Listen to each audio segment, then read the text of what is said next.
Welcome to the Filmtrepreneur podcast, episode number 40. Filmmakers that are successful are not people who never fail, but people who never quit. Mongo Wilder.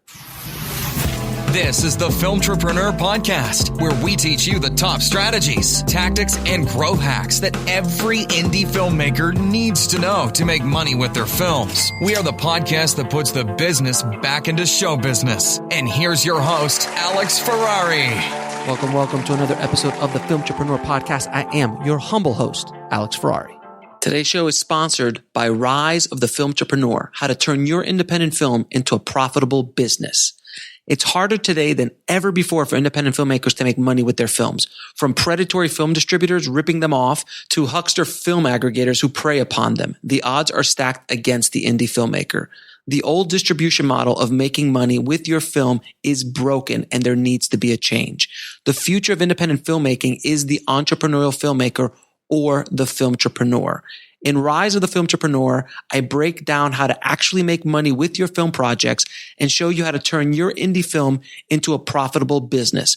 With case studies examining successes and failures, this book shows you the step-by-step method to turn your passion into a profitable career. If you're making a feature film, series, or any other kind of video content, the Filmtrepreneur method will set you up for success. The book is available in paperback, ebook, and of course, audiobook. If you want to order it, just head over to www.filmbizbook.com. That's filmbizbook.com. Today, guys, I want to talk about a question I get asked about all the time. And also, I've been recently getting a lot of emails and messages about this specific topic, is how to create revenue streams for your film. But today's episode, I wanted to talk about more of the filmtrepreneurial side of indie film and what other filmmakers have done and what empires have been built by following the principles I'm going to lay out in this podcast. So if you're a filmmaker out there who wants to actually turn your filmmaking passion into a business, a real business, then take a listen. So I've said this before many times on the podcast and on the blog constantly, is you have to not only create an audience, but better than creating an audience for yourself, find an existing audience that's already there. And I've said this before, but I'm going to go over it as a refresher for everybody who has not heard this before. Finding an audience of a specific topic that you're going to try to make a movie about, whether that be a documentary or whether that be a narrative, is imperative. So a quick case study is This Is Meg. This Is Meg is been made specifically for you guys, for filmmakers who want to know the process of how to make films. But it also has a few other audiences that we are marketing to, like struggling actors, which is a lot, who wants to see a funny, true story of what it takes. And also show them how we made the movie, what we could do with very little money and just a bunch of actors getting together and making a movie. Another audience that we never thought about was ayahuasca. We have an ayahuasca scene in the movie. If you guys don't know what ayahuasca is, I'll leave a definition in the show notes. It's complicated, but very funny in the movie. So these are a couple of other areas that we didn't really focus on with Meg, but now after the movie was made, we started marketing to it and it's been very successful. So finding that existing audience and marketing to them is key. Now, once you find this audience, you can make films for them. You can make content for them. You can make products for them because they are very receptive. They want what you've got. Smart filmmakers do this, whether that be narrative, and I'll give you a narrative example. Let's say we're going to go make a horror movie. My God, are there plenty of horror movies out there? But why don't you go to a niche of a horror movie? Let's look like a movie like Hatchet. Hatchet was an American-based old school slasher movie, which is a subgenre of the horror movie. And they went really bloody, really heavy, and they marketed to horror lovers, people who loved horror movies. But I think one of the places that they fell short on, or did not fall short on, but they did not take full advantage of, is their market. What they could have been marketing to is also independent filmmakers who make horror movies. How about showing how they did it, actually showing courses and creating courses, which I'm going to talk about later, about how they made the movie, how you do blood work, how do you do makeup work, and market that with piggybacking on the success of a big horror movie like Hatchet. But again, you have to think about it more organically, more entrepreneurially, as opposed to just a standard, I'm going to make my movie and sell it. Another thing that you have to understand in creating extra revenue streams is you have to understand social media. In social media, you will be able to find those audiences. You will be able to go to those Facebook groups or those Twitter followers or those Instagram trendsetters that you can tap into. Same goes for YouTube, which is the second largest search engine in the world. What kind of research can you do just by typing in YouTube and finding out what's out there for your specific genre or what you're trying to do? Again, understanding your market, understanding your audience is so imperative when you're a low budget filmmaker. Once you understand that, and so you have to get these two things really clear. And I know I'm glossing over like finding the audience, creating an audience. I've actually been asked to create a course specifically about how to create revenue streams and doing a real detailed course about it, which is something I'm thinking about. And if you guys think it's a good idea, please email me at ifhsubmissions@gmail.com and let me know your thoughts.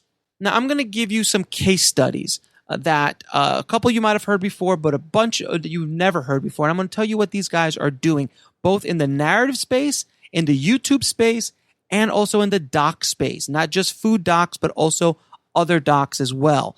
So first up, one of my favorite movies, favorite short films of all time, Kung Fury. This is an amazing story of a crowdfunded film from Europe. I forget where he's from. I think he's in the Netherlands somewhere. And they made this 80s romping kind of homage to just cheesy, wonderful 80s movies. And they threw literally everything in the kitchen sink in this storyline. It's about 30 minutes long. That little short film has spawned its own industry, which is remarkable for a short film, not a narrative feature or a doc feature, but a short film. They really understand their audience and they knew how to market to the audience they were going after. They even got David Hasselhoff, the Hoff himself, to do a music video and score a song specifically for the short. Now, they did have the money to pay him because they crowdfunded it, but then again, they knew their audience, and that's where they got the money to do this. So what other revenue streams are Kung Fury created? Well, they created LPs. They created VHS, limited edition copies of it. Obviously, they sold Blu-rays and DVDs. They streamed it everywhere. They actually got it sold to El Rey Network, which I saw on. It's on Netflix, for God's sakes. It's a short film. It was on Netflix. And the reason why Netflix picked it up, by the way, is because Netflix wants audiences. So if you've got a property that has a big audience, they'll buy it because they want your audience to come over, click, and subscribe on Netflix. That's when they pay the big money, when they feel that there's a big audience that they can actually monetize. Gabriel Iglesias, a good buddy of mine, Fluffy, has done just that. He has a huge audience on YouTube and on social media, and he has tons of specials. And if you go on Netflix right now, you'll see a ton of Gabriel Iglesias specials and new specials coming out. Why did they pay him? I don't know how much they paid him, but they paid him a good amount of money for these. Why did they do it? Because he has an audience that they brought into Netflix. But that was a side note. So Kung Fury. They also have leather jackets with all of the different characters from the movie. They have so many different swag items that is insane. And they made more money, I guarantee you, off of all the swag than they ever did off of selling the movie. The movie became a marketing tool for the merchandise that they were selling. And that is where you hope to be. The Star Wars model. They make a lot of money on Star Wars, but they make more money on t-shirts. Let me tell you the story of, real quick, on a side note. Do you know why Marvel and Sony finally got together and let Spider-Man join the Marvel Universe? I'm going to tell you really frankly and straight up, this is a story I heard. What I heard was that off that Spider-Man Homecoming movie that just got released a little while ago, Marvel gets not one dime of it. Not one dime. All they had was creative control and incorporating their own characters in it. So they basically ran the show, Sony wrote the check, and Sony gets all the money. But Marvel has the right to put Spider-Man in, I think, 6 movies of theirs. And they paid Sony another $175 million for all the merchandising rights. And because Disney has a massive merchandising just arm that can just pump out product left and right, it was the sweetest deal for both Sony and Marvel. They understand that the movie is just a marketing ploy to sell t-shirts, hats, lunchboxes, and so on. That's where you want to get on a smaller level, obviously, than Disney with your independent film. Now, another amazing case study is Turbo Kid. Turbo Kid kind of taps in a little bit to that Kung Fury crowd, which is that 80s nostalgia, where now they created such an endearing movie that was really very, very graphic, very raw, very 80s style. And they did the same thing, sold t-shirts, streamed it everywhere, had public screenings, and they're still making money. Shaked, who was the producer of Turbo Kid, was on the show a while ago, and he's licensed out Turbo Kid to different manufacturers to start selling t-shirts and different clothing lines. And he gets a cut of all of it and never even has to pay to make it. It's remarkable. So he's making money hand over fist off of a little independent movie. So another amazing story, and I just did a podcast about this, was Range 15. And to review Range 15 real quick, they crowdfunded $1.2 million, $1.3 million, something like that, made their movie, sold it directly to their audience, which was all military, police, firemen, that kind of community. And they sold t-shirts and hats and posters and product, and they've made a ton of cash because they understood their audience, made a product for their audience, and sold it to their audience. Their audience is happy, they're happy, and they moved on to the next project. Now let's go over to YouTube. I found an amazing story, a guy named Christopher Sharp, who invited me onto his podcast, and I'm hoping going to have him on our podcast soon because I want to talk to him a little bit about how he did what he did. He's the co-founder of Yoga with Adrian. So he basically took a friend of his who's an actress. They got together, teamed up, and started making YouTube videos. In the first year, they made no money, barely any money, but they kept pounding it. And slowly but surely, because of the amount of content they were creating on YouTube, they started to rank and rank and rank. And right now, they have over 2.5 million followers on YouTube. And as you can imagine, yoga is a fairly competitive niche on YouTube. Just type in yoga, and Yoga with Adrian will come up first or close to the top. But there's a lot of yoga videos out there. So it was amazing how they were able to crack the top 10 and just really own that space and own that niche on YouTube. So what did they do? They started creating courses. They actually created an online streaming service of all her videos and exclusive videos for a monthly fee. They created a clothing line that they could sell directly to people. They actually went after a market. It was a niche of a niche. They went after a niche of people who did not feel comfortable going to a yoga class because of body images or whatever. And then they went after that so they could start their home practice, to the point where a lot of people who weren't comfortable became comfortable and went to do yogas in classes. And a lot of them trained to become their own yoga teachers. And they started teaching training and all sorts of stuff.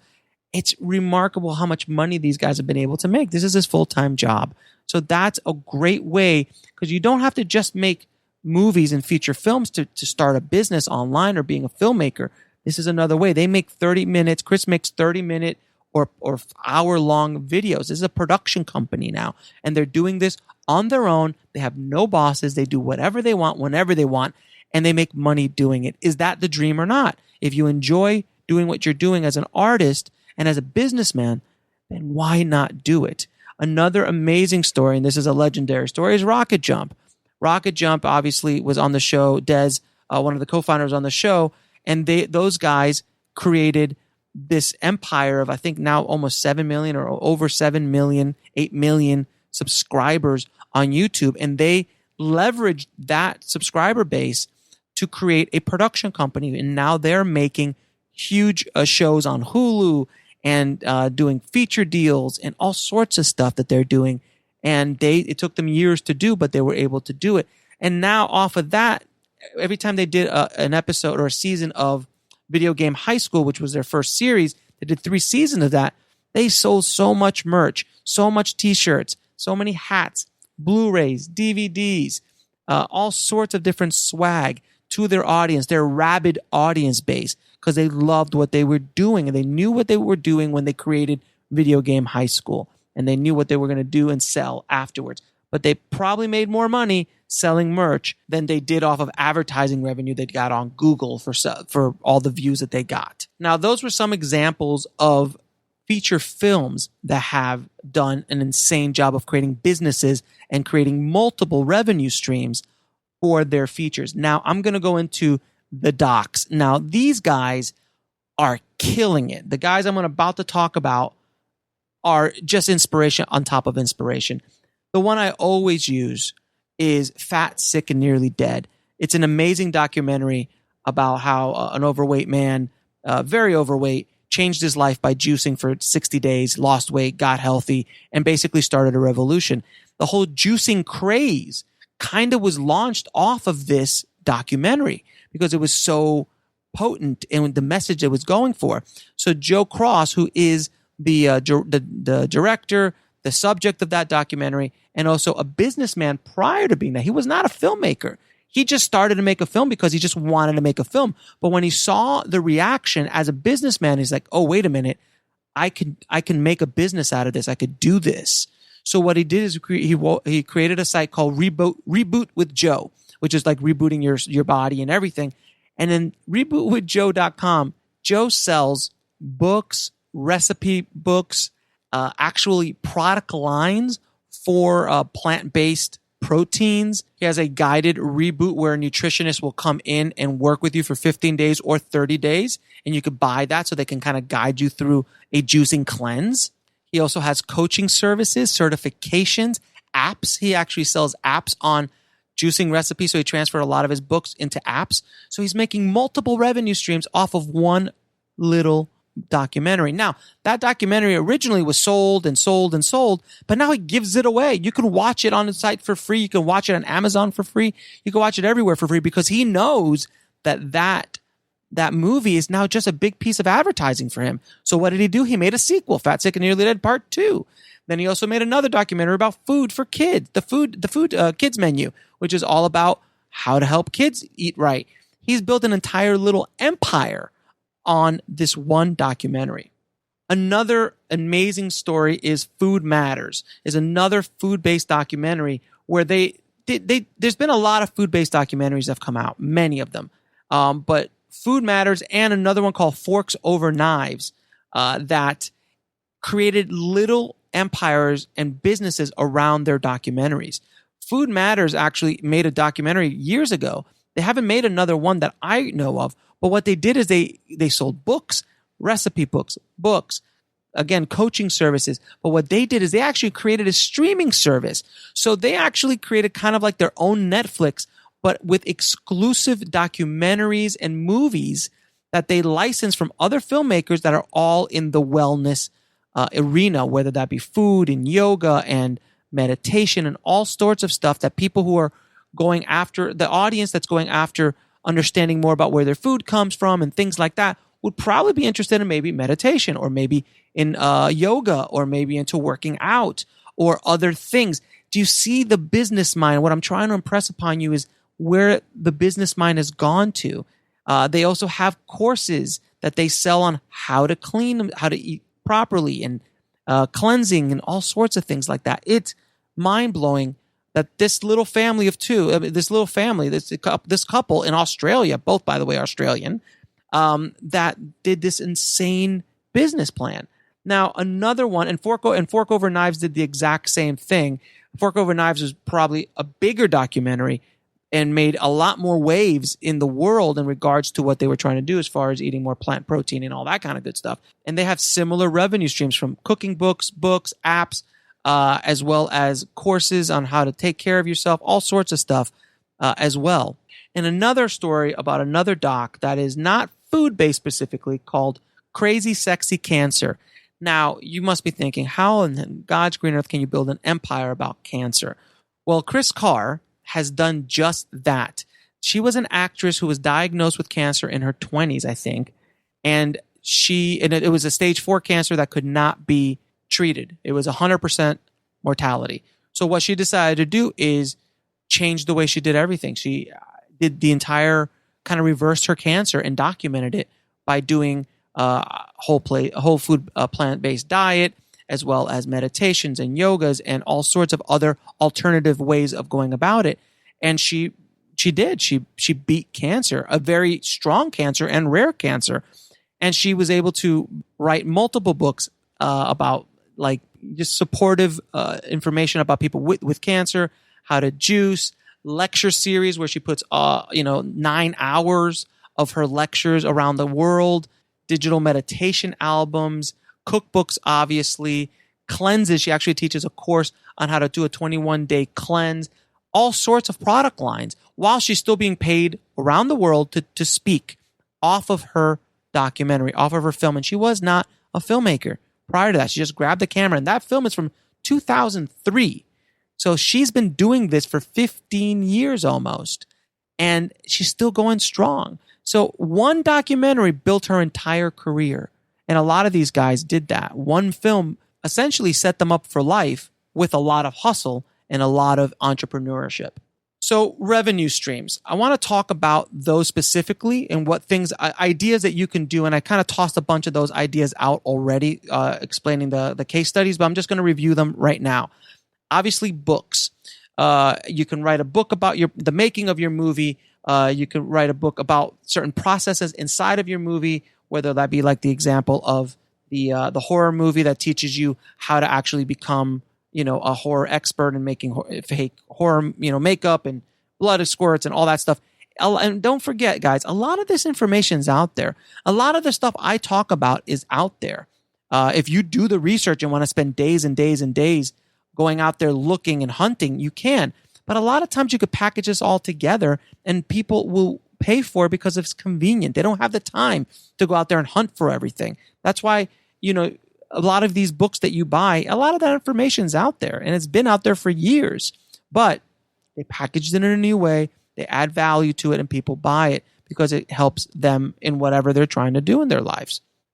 The next thing, obviously, swag, t-shirts, hats, stickers. Depending on the kind of movie you've got and the type of audience you have that you're trying to sell to, you could be very creative in this and become very, very popular. I mean, Range 15, they had a t-shirt business prior to this. So they were easily able to just pump out more content, not more content, but more product lines with Range 15. But their audience was already primed for it. A lot of these audiences are already primed for it. I mean, I'll go again back to the horror genre. Horror fans generally love t-shirts. They love cool graphic t-shirts. Why wouldn't you be making cool graphic t-shirts with either characters or just basic sayings or whatever? Create a business around it. Another thing could be streaming services. You can create a streaming service around your doc like Food Matters did, or around your movies. Like if you're doing movies on, and again, I've used this example a million times, and I think I'm just going to have to make this movie, the Vegan Chef movie.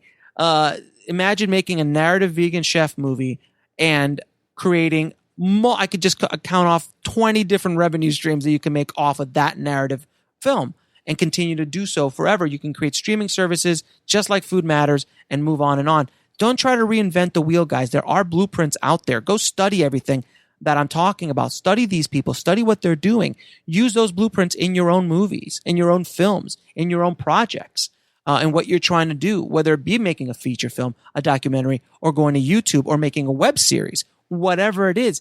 A lot of these blueprints will work for you. You just have to figure out how it works with your audience. I mean, for God's sakes, I was in like Whole Foods the other day, or in the supermarket the other day, and I saw fork over knives, frozen foods. It's a documentary, but because of their audience, they were able to now leverage that into making other product lines. So, guys, I've kind of spewed out so much information here, so many ideas. I just want to impress upon you that to make money as a filmmaker, you can't just think about one thing. You can't just think about, hey, I'm just going to make my movie, self-distribute it, which is great, and also maybe go out to a distributor, and that's the end of the world. It's not. If you're creative, you do your research, you understand who your audience is and how to get to that audience and how to market to that audience, you can make a business around your feature film, your short film, your documentary, your web series, or even your YouTube channel. I mean, look, I hate to bring this movie up because I'm tired of talking about it, but I use it as an example because it was a hell of a great example at the time. My little short film, Broken, that I did back in 2005, I understood who my audience was, and I sold a product to my audience that they wanted to hear. That audience was filmmakers back in 2005, and I saw that there was something missing in the marketplace. There was no DVDs on how to make an independent short or independent feature using just regular, Panasonic DVX 100A and Final Cut kind of products. That level, not the $1 million level, but the $5,000, $10,000 level. There was nothing back then. So I saw an opportunity, and then I marketed the hell out of it to the point where people still ask me about it, still talk to me about it over 12 years later. And after that, I was able to sell almost $100,000 worth of DVDs. And I'm still making money off of that project. I still make money all the time. I still sell DVDs every once in a while. I incorporated a lot of those elements in my online course, Filmmaking Hacks. I did all of that, and I'm still making revenue from it. It's remarkable. So there are blueprints. There are other people who've walked the path before you. Watch what they did. Learn from their mistakes and learn from their successes and kind of model what they do, and see how it affects your project and see what you can do to make money with your film, because I want you guys to succeed. I want you guys to be able to make a living doing what you love to do. Now, I'm not saying that this is not going to be without work. You're going to have ball busting work, but you're going to be busting your balls for yourself. As the saying goes, if you don't follow your dreams, someone else will hire you to make their dreams come true. Now, to get links to everything I talked about on this episode, which is fairly a lot, go to filmtrepreneur.com/040. And I'll have all the links to all of these amazing stories in the show notes. And if you want to get deeper into the whole Filmtrepreneur method, please check out my book, Rise of the Filmtrepreneur, How to Turn Your Movie into a Money-Making Business. And you can listen to it on Audible, or you can purchase the paperback or ebook. Just go to filmbizbook.com. That's filmbizbook.com. I hope everyone is staying safe out there in the new world that we are dealing with on a daily basis. And it is scary out there, but I do truly hope that we can get past this and move on into the future, hopefully a lot brighter than it is right now. Thank you again for listening, guys. As always, be a filmtrepreneur. I'll talk to you soon. Thanks for listening to the Filmtrepreneur podcast at filmtrepreneur.com.